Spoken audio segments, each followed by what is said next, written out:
बनेगा नेता। नगर निगम के चुनाव पास आने वाले थे।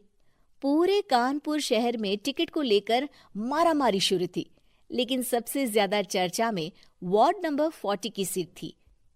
वो इसलिए क्योंकि इस बार वहां की सीट महिला के लिए आरक्षित थी। अब सवाल ये था कि चुनाव लड़ेगा कौन।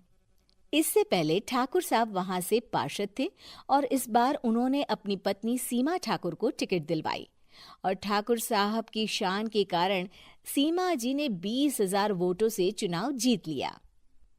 अरे बधाई हो सीमा भाभी, अब तो आप वार्ड की पार्षद बन गई हैं।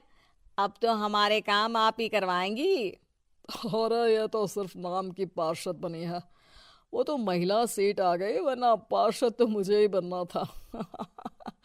अब भले ही चेहरा इसका होगा, लेकिन पावर तो मेरी ही होगी। अरे वाह भाई साहब, क्या दिमाग लगाया है आपने भी। आइए आप लोग, खाना लगा दिया है सबके लिए।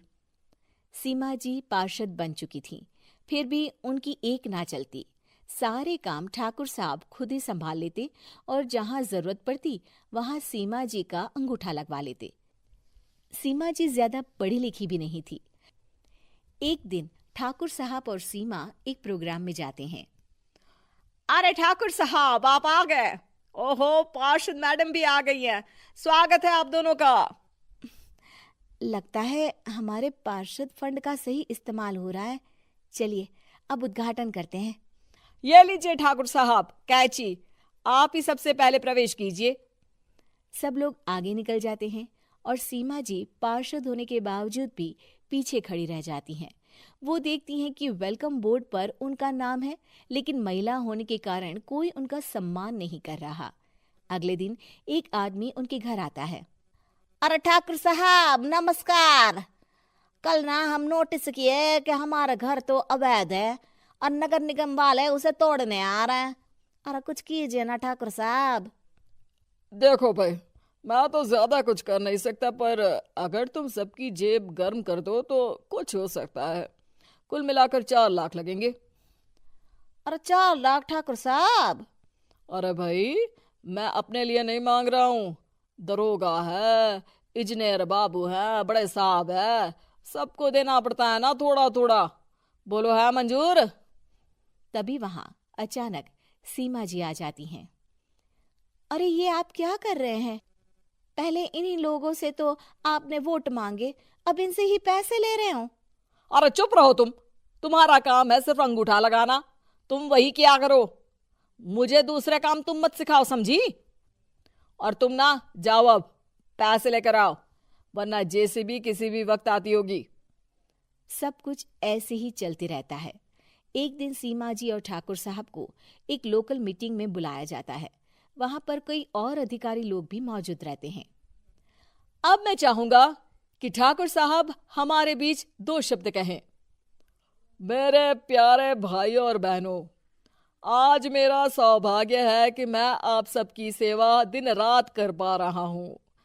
आपने मेरी पत्नी को भारी मतों से जिताया है, इसलिए मैं आप सभी का शुक्रगुजार हूं। मैं आप सबसे वादा करता हूं कि हमेशा की तरह हमारे वार्ड में किसी को कोई तकलीफ नहीं आने दूंगा। सभी लोग तालियां बजाने लगते हैं। अब मैं माननीय पार्षद मैडम को स्टेज पे बुलाना चाहूंगा। अपने नाम को बुलाया सुनकर सीमा जी एकदम चौंक जाती है। उन्हें बिल्कुल उम्मीद नहीं थी कि इतनी बड़ी जगह उन्हें मंच पर बुलाया जाएगा। जैसे तैसे वो मंच पर चढ़ती हैं। ऊपर जाते ही सीमा जी को सारी पुरानी बातें याद आ जाती हैं कि किस तरह उनके पति उन्हें कभी भी आगे बढ़ने नहीं देते और उनके नाम से गलत काम करते हैं। वो बोलने लगती हैं। मैं आपके वार्ड की पार्षद सीमा हूं। आप में से बहुत कम लोग ही मुझे जानते होंगे, क्योंकि इससे पहले मुझे कभी ऐसा मौका ही नहीं मिला। सारे मौके मेरे पार्षद पति यानी आपके ठाकुर साहब ही लेते रहे, लेकिन आज ये मौका मुझे मिला है तो मैं इसे ऐसे ही नहीं जाने दूंगी। मैं आपको ये बताना चाहती हूँ कि आपके ठाकुर साहब मेरे नाम की आड़ में गैर कानूनी काम करते हैं, जिस पर अंगूठों के निशान मेरे होते थे। इसीलिए मैं अपनी गलती मानती हूँ और आज अपने पद से इस्तीफा देती हूँ, ताकि आगे से कोई गलत काम ना हो पाए। अब फैसला आप सबके हाथ में है कि आप हमें क्या सजा देना चाहते हैं। सीमा जी की बातें सुनकर ठाकुर साहब के चेहरे का रंग उड़ जाता है और वो शर्म से मुंह नीचा करके वहां से चले जाते हैं और पद से इस्तीफा देकर ही सही सीमा जी अपने आप में आत्मविश्वास महसूस करती हैं।